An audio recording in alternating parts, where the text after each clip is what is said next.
Hello guys, good afternoon and welcome back to my YouTube channel. My name is Victoria Ajayi Bembe. If you're new here, welcome.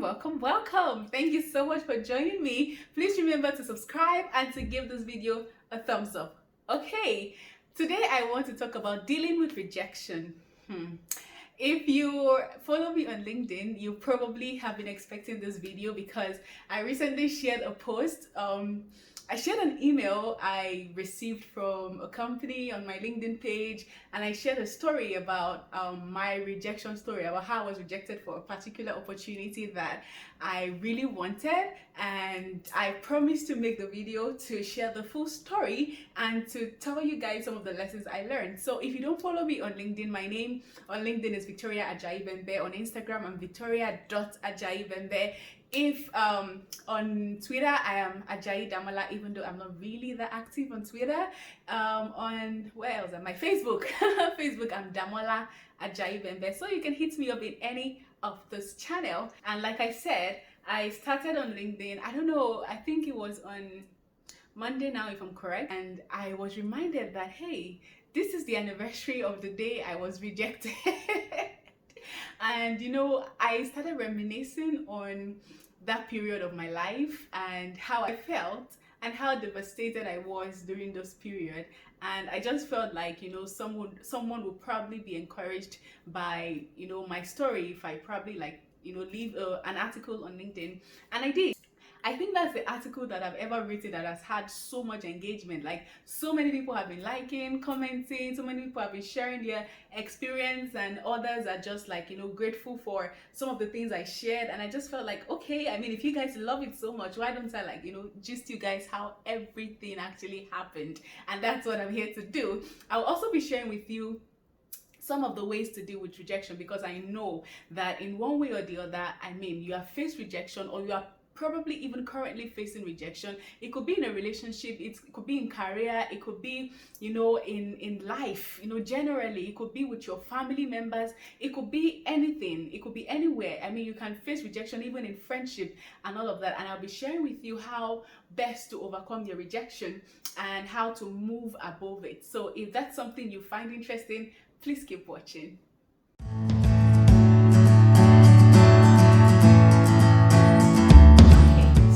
Time.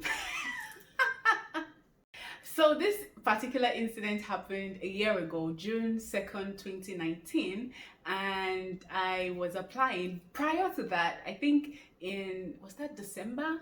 Yes, in December of 2018, I started applying for a fellowship in the United States. Actually, let me even give you a background story. I didn't plan on attending a fellowship in the United States. I didn't even know I've heard of fellowships, you know, people going for fellowship program and all of that, but I've never been interested in it. It hasn't been something that I actually thought about, I wanted to do. But I was in a job that I was frustrated in, and I really wanted to leave the job. So I went on this job site.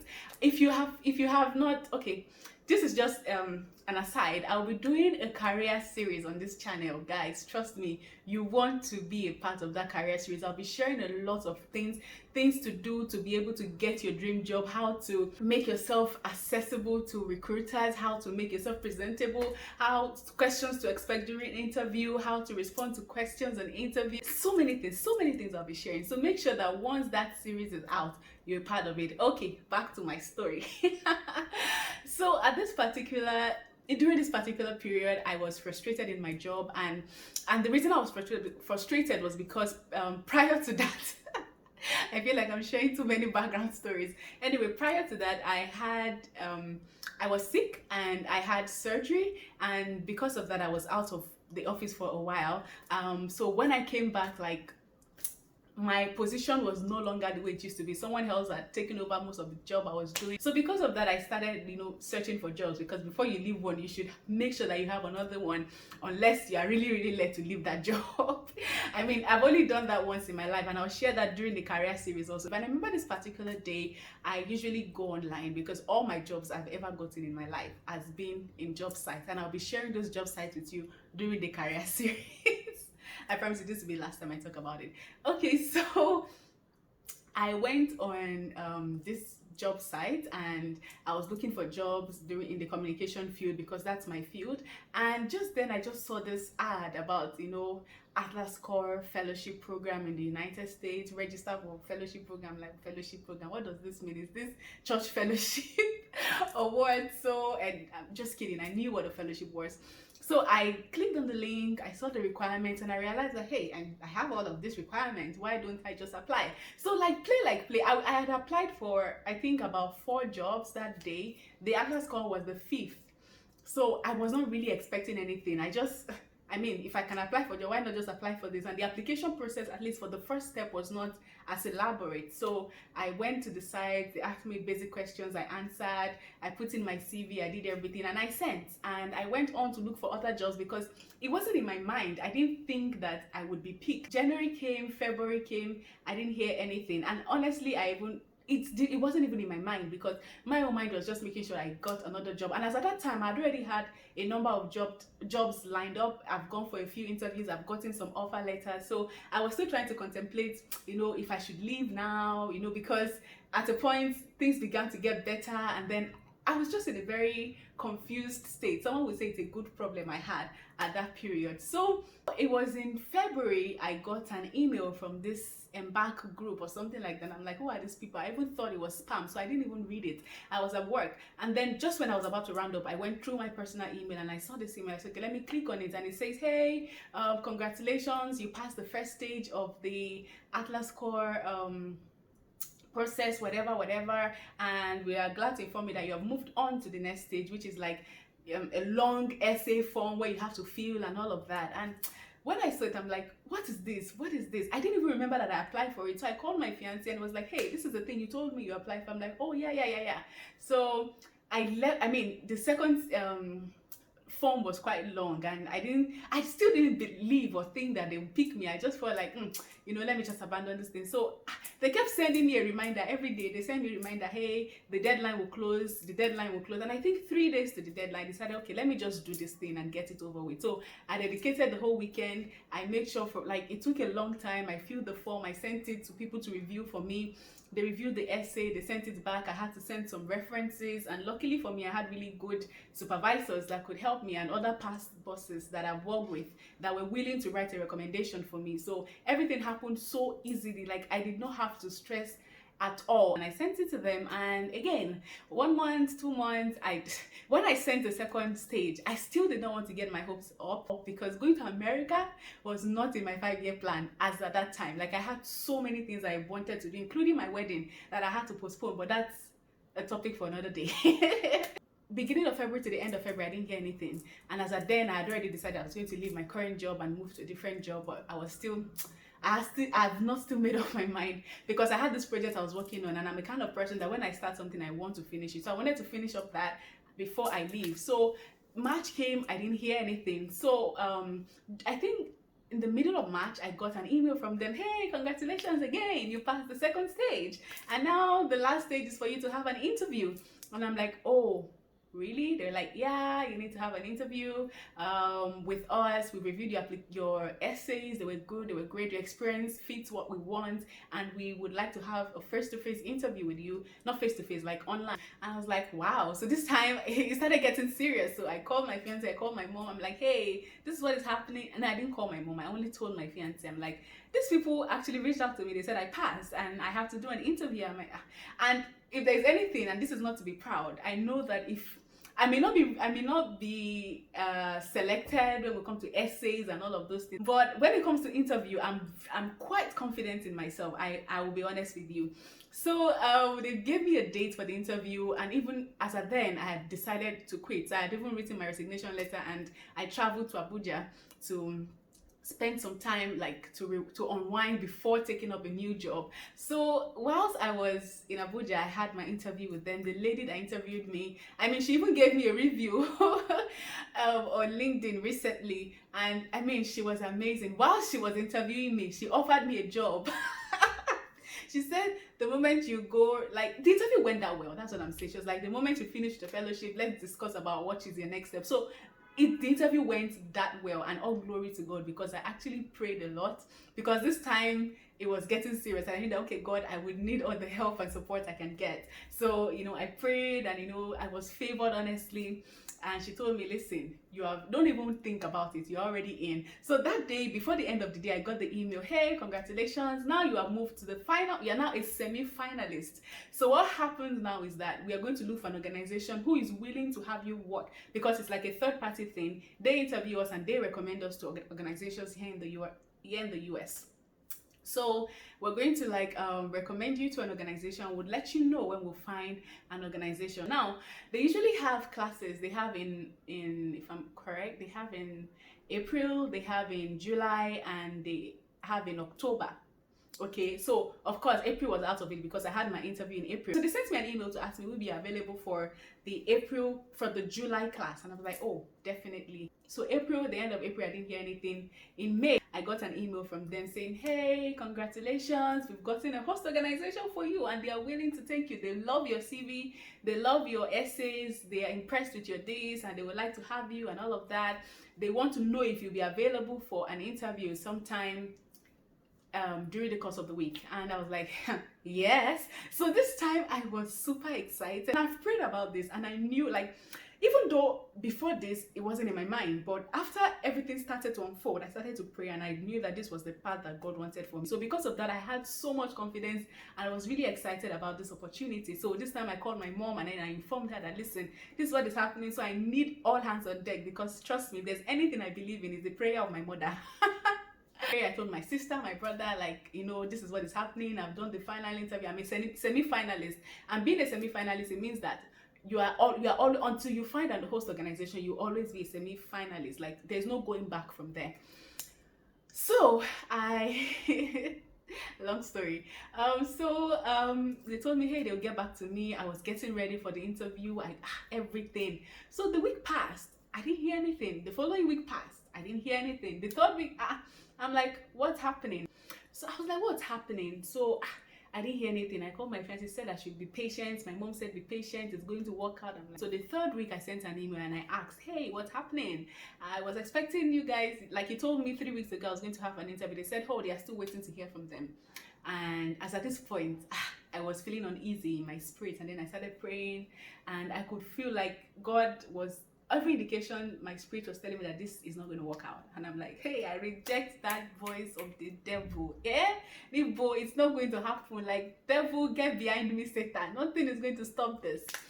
But I knew in my heart of heart that this was not the devil. This was God. But I did not want to believe it. So I remember this particular day, I went to church in the evening, and I could not even concentrate in the teaching. I was just praying and praying that, God, this has to work out. And the following day, I got an email to say, hey, we're sorry, but they have decided not to move on with any fellow for this position. When I got that email, I was downcasted. I was like, God, I did not ask you for this. You are the one who brought this opportunity to me. Why would you let me go through all of this for me to be disappointed? I was upset with myself for getting my hopes too high. I was upset with God for getting my hopes too high. I was upset with everybody. When this happened, oh God, did I cry? I cried. I was frustrated. I was questioning everything. I was questioning more, because I knew that when this thing happened and I did not want to tell people, my spirit, God told me, tell people, let them know. I did not want to say anything. My spirit was like, don't keep it with you. Share your testimony. That was every indication I was getting in my spirit. So why would you ask me to share this testimony with people if you know that this is what is going to happen? I was really mad. And at a point, I gave up on everything. I was like, you know what, just forget about it. I told my mom, I don't think this will work out. My mom was like, no, that what God told her was that this is going to happen. So whether it's not this company, somebody else is going to call me. I'm like, whatever. It wasn't like I'd taken my mind off of it, because I was really disappointed.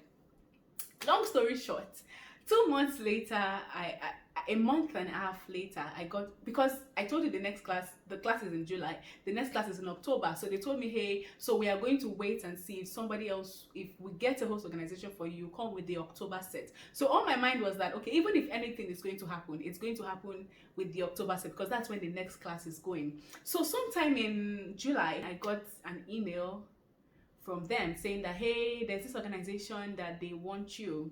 So I'm like, okay, they would like to have like, so in my mind I'm like, okay, whatever, you know. So but this time the difference was, in the first email they told me they would like to meet with you sometime this week. This time they said they would like to meet with you on this particular date and these dates. Choose the dates that will be suitable for you to have the interview. So this one seemed a bit certain, but even with that, I still did not want to give, still did not want to let my hopes up.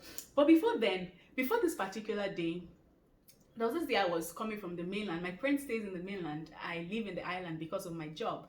So I took a bus, and when I was there, I was listening to Stephen Furtick, his message. I cannot remember the title of the message, but there was one thing he said in that message that said that don't put a full stop where God has only put a comma.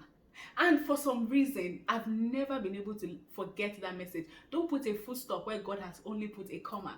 So, and it was like he was talking directly to me. So it was from then I started praying about it again, because at a point I stopped praying about it. I called my fiance, I was like, listen, this is what they said, but I'm not going to tell people this time around because I don't want any drama and all of that. But again, my spirit kept telling me, share the news, tell everybody, let them know. And I'm like, no, God, I'm not going to do that. But I still felt it heavily in my spirit that I shouldn't do that. Now, all of this while, there were so many things that God was teaching me, God was pruning me, God was helping me to learn how to do, but I'll share that as we move on.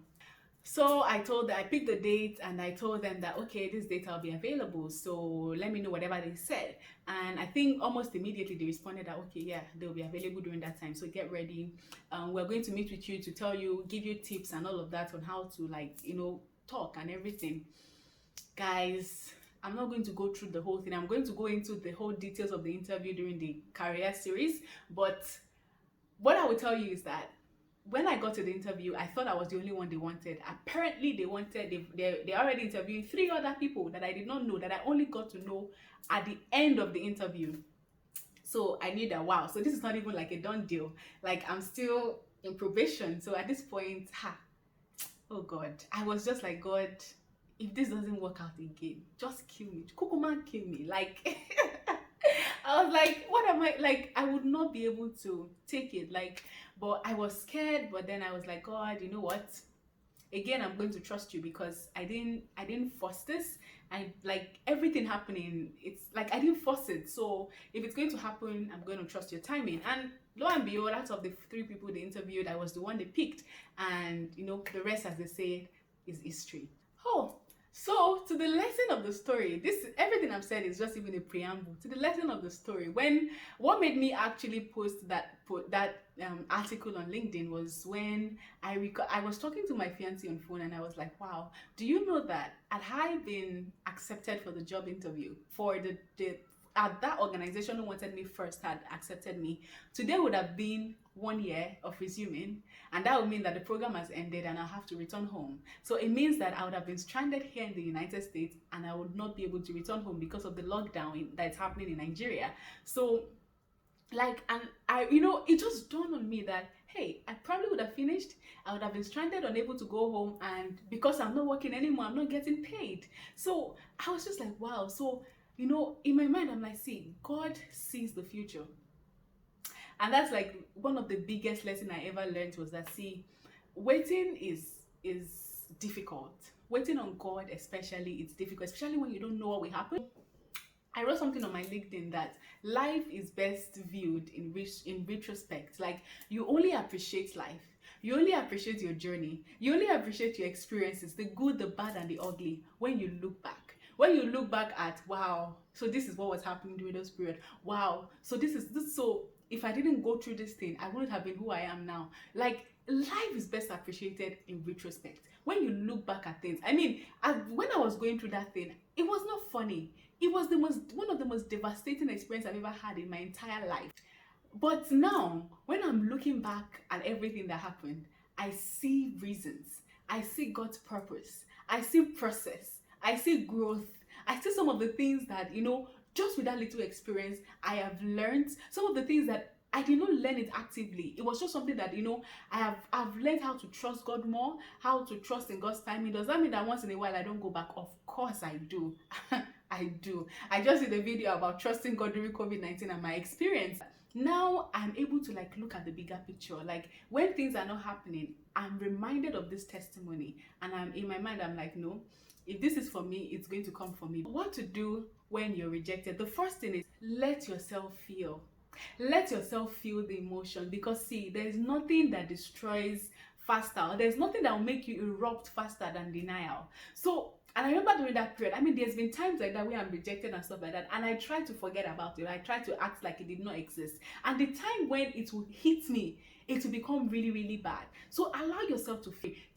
Give yourself a day or two to mourn whatever rejection. It might be, maybe you have been rejected in a relationship, maybe you have been rejected, in a job that you really wanted. Take time to feel the emotion, feel it and let it out. That's the second point. Let it out. Don't just feel it and keep it in you. If you need to get angry, get angry. If you need to yell, yell. Don't yell at people. So it will be good is when you are feeling it, you maybe take some time out. If you feel like it's something that will make you say some things you will end up regretting, take some time out and go and deal with what you want to deal with. The very first heartbreak I ever had in my life, I was a teenager. Story for another day. And I remember that night, it was really, really bad for me. I mean, I woke up in the middle of the night and I was crying, and I cried and cried. I cried for hours. Oh my God. When I remember that day, I'm like, what was wrong with me? For God's sake. I cried and cried and cried. And by the morning, I felt okay. So if you need to cry, cry. But what I'm trying to say is that make sure that you allow yourself to feel what you have to feel. Allow yourself time to heal, and allow yourself time to process. And then make sure that you let it out. Let it out in prayer. I mean, that was how I channeled mine, because that's how I always channel my frustration to God. Because that night I told God, I can't believe you would do this. Oh my God, you should have seen me. I can't believe you would do this. I can't believe you would let me go through this. I can't believe you would, like, how could you do this to me? How could you, like oh God. I'm sure God was just there, just wondering that, look at this guy. If only you know what I have planned for you. If only you see the future and you see what I'm trying to save you from, you will be thankful. But at that moment, I did not bloody care. I'm sorry to say. The next thing I'll talk about is look for supportive people. Look for supportive people. Surround yourself with people who will encourage you, people who will lift you up. During that period, oh my God, I was so grateful that, I mean, I have a partner that is always so supportive of me, to be honest. And then my mom was always like, see, let your mind be settled. God is going to do it. She was always encouraging me. And then I had a roommate. Oh my God. Then I was living with, because I was in the islands, I was living with my friend Mubolaji. Oh my God, Balaji would always tell me, listen, God is like, she will share her experiences. Sometimes I did not even tell her what I was passing through, but sometimes God will use her to speak to me, to encourage me by sharing her experiences and stuff like that. Sometimes she will bring things to distract me. She was always there to encourage me. In short, the day I had my interview, oh my God, she was super helpful to me. So look for people who would help you. Open up to people, someone you trust. Let them know what you are going through. If it's a relationship breakup, if it's a job that you lost, get a supportive partner, get somebody, your friend, someone you can vent to, someone that would encourage you. Get people that will support you. The next thing I like to say is do something that makes you happy.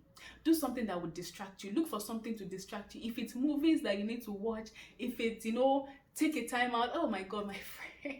This is my same friend. Like, I think during that period also was when one Saturday, because usually I would feel sad and down, and she was like, you know what, we are going to Lekki Conservation Center. And we went there, we went to enjoy life.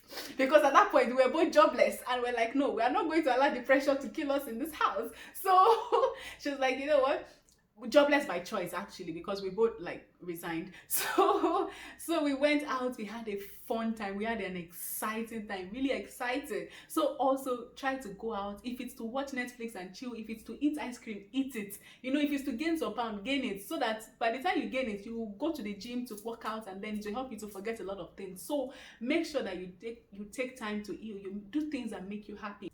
The last thing I'd like to talk about is, if you need to, especially if it's a heartbreak, if you need to talk to a professional or a counselor or a therapist. I know Nigerians, we don't believe in all those things, but if you need to talk to a professional, please make sure you do so, because depression can lead to a lot of things. It can lead to suicide. So if you need to talk to someone, please make sure you do that. If you need to talk to a professional, if you need to talk to someone beyond your friend, talk to a professional, go to a therapist, and talk things out. It will really help you. If you really think that you need it, sometimes it is death that makes you feel rejected. Whatever it is, just make sure that you you try to talk it out. Don't leave it inside of you. Don't let it stay inside of you. It's just going to eat you from the inside.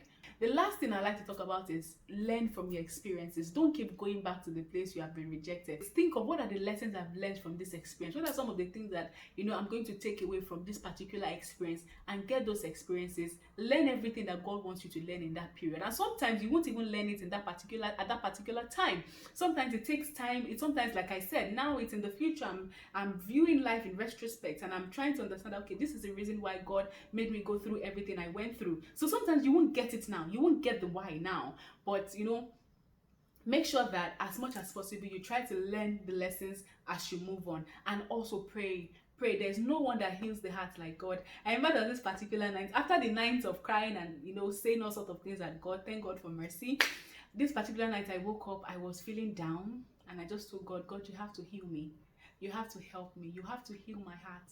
Like, I need you to help me. And I remember after I said those prayers, like, it did not go away immediately, but the healing process started. So that's all I have to share. I hope this has been helpful to you. If it has, please remember to give this video a thumbs up. Please subscribe, and please leave a comment in the comment section. Have you been through rejection? What are some of the things that you did that helped you to get through it? Or are you going through it now? What would you like to share? If you want to, in the comment section, I'll be there. And if you think you have something to say to somebody also, or you want to add to what I've said, please feel free to do so in the comment section. So until we meet again, my name still remains Victoria Ajayi Bembe. Have yourself a lovely week. Bye bye.